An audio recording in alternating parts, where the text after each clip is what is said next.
উদ্যোক্তা যিসকল আছে বাগিচা কৰ্মচাৰীসকলক মই আন্তৰিক ধন্যবাদ জ্ঞাপন কৰিছোঁ। অসম চাহ মজদুৰ সংঘৰ হৈ বিশেষ হৈ আছোঁ। আমি কি কৰিব লাগিব, আমাৰ দায়িত্ব কি? মালিক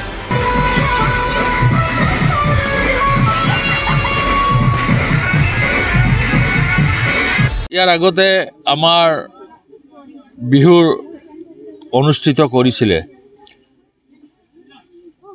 আৰু এতিয়া আমাৰ ঝুমুৰ বিনন্দিয়া কৰিছে।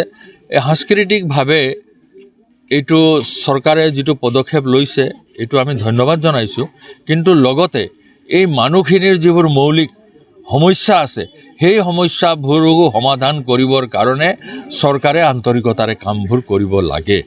সেইকাৰণে আমি কৈছোঁ যে বিশেষকৈ আজি অসমৰ আমি 4ভাগৰ এভাগ চাহ জনগোষ্ঠীৰ মানুহ 20% ভাগতকৈ বেছি, কিন্তু চৰকাৰী চাকৰিত আমাৰ চাহ জনগোষ্ঠীৰ 1% মানুহ নাই।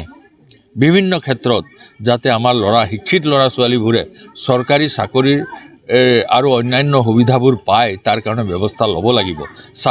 চাহ বাগিচা অঞ্চলত আজি অসম চাহ মজদুৰ সংঘৰ প্ৰচেষ্টাত চাহ বাগিচাৰ যিমান কেৰেণী হওক, ৱেলফেয়াৰ হওক, অন্যান্য পোষ্ট ওলাইছে সেইবোৰ আমি আমাৰ নিজৰ সংঘৰ যোগেদিয়ে কৰিছোঁ। কিন্তু অন্যান্য অনুষ্ঠানত যাতে আমাৰ শিক্ষিত ল'ৰা ছোৱালীবোৰে পায় তাৰ কাৰণে এইটো ব্যৱস্থা ল'ব লাগে। আৰু অকল স্কুল ঘৰ সাজি দিলেই নহ'ব, এই স্কুল ঘৰত আচল শিক্ষকসকল দিব লাগিব আৰু শিক্ষকসকলৰ লগতে যাতে চাহ জনগোষ্ঠীৰ ছাত্ৰ ছাত্ৰীবোৰ শিক্ষা গ্ৰহণ কৰিবলৈ যায় তাৰ কাৰণেও ব্যৱস্থা ল'ব লাগিব। কাৰণ আজি অসমৰ যিমান জনগোষ্ঠী আছে তা সকলোতকৈ আমাৰ চাহ জনগোষ্ঠীৰ লোকসকল শৈক্ষিকভাৱে পিছপৰা। খবৰ মানে এনি লাইভ 24/7 আৰু এনি লাইভ ডিজিটেল।